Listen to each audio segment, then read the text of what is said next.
Moje ime je Peter Česnik. Živel sem v Avstraliji od leta 1967 do 2003, ko sem se upokojil in prišel nazaj. Nazaj sem prišel v Slovenijo, ki nam je leta 1991, to je avstralskim Slovencem, obljubila neko določeno stopnjo demokracije in transparentnosti, ki smo jo poznali že v Avstraliji, in smo mislili, da bo ta transparentnost in demokracija bila še višje stopne, ker pač živimo v Evropi, ki je navajena do neke mere demokratičnih sistemov. Vendar do neke mere sem razočaran. Imeli smo volitve v Avstraliji, na katerih sem jaz večkrat volil, ali vsaj poskusil voliti, vendar zaradi enega ali drugega razloga, ki je znan samo volilni komisiji in pa javni upravi, ki to izvaja, volilne lističe, glasovnice nismo dobili v času, da bi jih lahko pravočasno izpolnili in vrnili, in bi prišle do volilne komisije v Sloveniji pravočasno za upoštevanje in za zbiranje glasov. Torej, z tega stališča smo bili nezadovoljni in smo pričakovali, da se bo to mogoče malo popravilo. Seznamov, volilnih seznamov, ki so dejansko javna lastnina in kateri bi morali biti pristopni vsem, sem zadnjič v medijih zasledil, da je 70 tisoč ljudi na teh seznamih. Na tem je prišel popravek, da imamo 39.900 poslanih glasovnic ljudem na naslove v tujini. Med njim so tudi Avstralci, tudi moj oče, ki dole živi že 55 let. Ali bojo uspeli voliti pravilno ali ne, je vprašanje, ker so nekateri ljudje na teh volilnih imenikih že franki in pokojni. Torej, kvaliteta, integriteta, strokovnost in pa točnost volilnega imenika je ključno vprašanje, ki zadeva mene kot izseljenca in tudi predstavnika neke določene skupine Slovencev v Avstraliji, ne vseh, ker bi jih še vedno radi sodelovali pri volitvah. Zdaj, to rečeno, se obračam nazaj na intervju, katerega ste na slovenski nacionalki videli sinoč, kjer je eden izmed članov volilne komisije ali organa, ki s tem dela, priznal, da so bile napake. In z mojega avstralskega stališča vem, da so bile napake. Po prvih volitvah smo dobili povabilo, da se javimo slovenski ambasadi v Canberri, ki je takrat imela ne ambasadora, ampak voditelja poslov ali odpravnika poslov. Dobili smo kuverto z glasovnico, da jo izpolnimo in pošljemo nazaj na ambasado, ki jo bo potem poslala na volilno komisijo. Nažalost sem glasovnico dobil tako pozno, da tudi če bi jo osebno prinesel na ambasado še tisto popoldne in iz Sydneyja do Canberre je 3 ure vožnje, dobre, 300-330 km, ta glasovnica bi prišla v Ljubljano na volilno komisijo za štetje in za upoštevanje volitev prepozno. Rezultat je, da teh 39.900, ki jih mediji namenjajo v zadnjih 24 urah, je vprašljivo, a bojo dejansko prišli v prave roke, to je eno vprašanje zaradi slabega imenika. Drugič je pa, po mojem, integriteta teh volilnih seznamov vprašljiva. Lahko vam citiram primer, katerem sem izvedel danes, da je oseba, ki živi na Slovaškem, dobila volilno glasovnico naslovljeno na ČSSR. 15 let smo mi v tranziciji in več, tudi Slovaška in Češka so samostojne republike.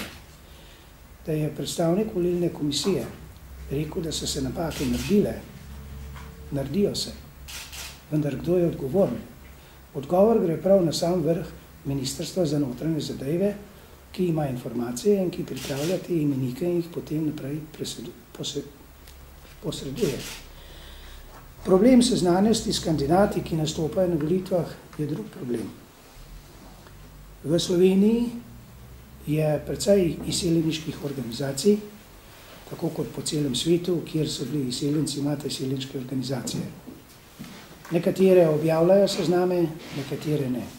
Podobno imamo v Avstraliji, ali da se popravim, je v Avstraliji obstoja stičišče avstralskih Slovencev. Na spletni strani boste videli, da je lista kandidatov, uradna lista kandidatov, ki je kopirana iz spletnih strani Državne volilne komisije.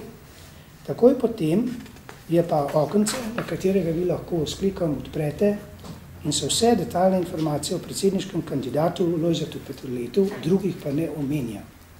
S tem mislim, da je določen sloj avstralskih izseljencev prikrajšan za osnovne informacije o svojih bodočih predstavnikih nacije v svetu. Slovenci smo od nekdaj bili ponosni v Avstraliji na svoje predsednike. Zato, ker to so bili edini faktor, na kateri nas je predstavljal v multikulturni družbi, kot je Avstralija, kot eno nacijo. Avstralci bodo imeli parlamentarne volitve 24. novembra.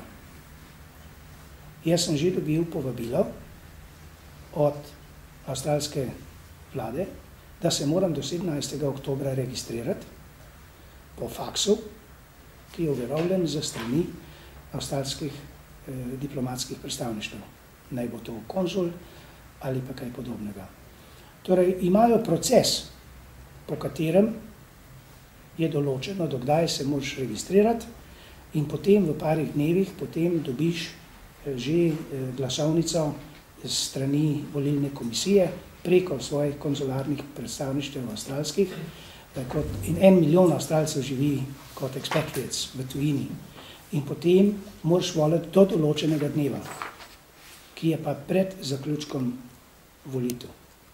Torej, proces je enostaven.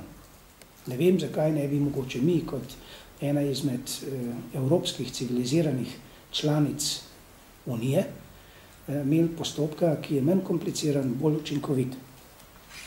In rezultat vsega je, da konflikt teh dveh obstoječih zakonov, ki jih imamo sedaj, meni osebno pušča zelo čuden občutek o stanju naše demokracije.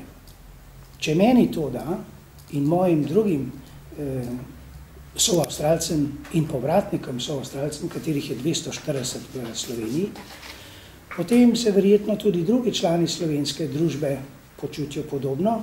Ne vem, kako se počutijo posamezni kandidati, če imamo tako stvar. Kako naj potem vi v medijih predstavite učinkovitost, demokratičnost in nepristranskost in transparentnost volitev,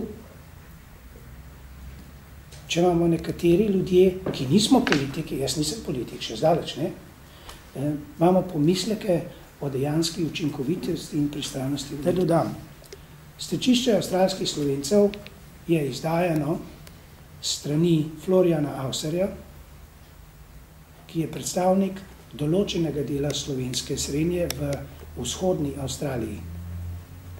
On je tudi izbran slovenski poslanec pri komisiji ali pri izseljenskem svetu pri sedanji vladi. Vprašanje, ki ga postavlja Bert Pribac, slovenski izseljenec in povratnik in pesnik in pisatelj iz Srgašev, ki je živel 50 let v Avstraliji, ki ga postavlja moj oče, Pavle Česnik, ki ga postavlja tudi precej drugih ljudi iz različnih kolov Avstralije, je, a je to zadosti transparentno, da imamo samo enega kandidata predstavljena na spletnih straneh, ki so delno subvencionirani tudi iz proračunskih sredstev. To je tisti kamenček v mojem čevlju, ki me žuli, ko hodim. Saj ni velik kamen, je pa hudičev pomemben.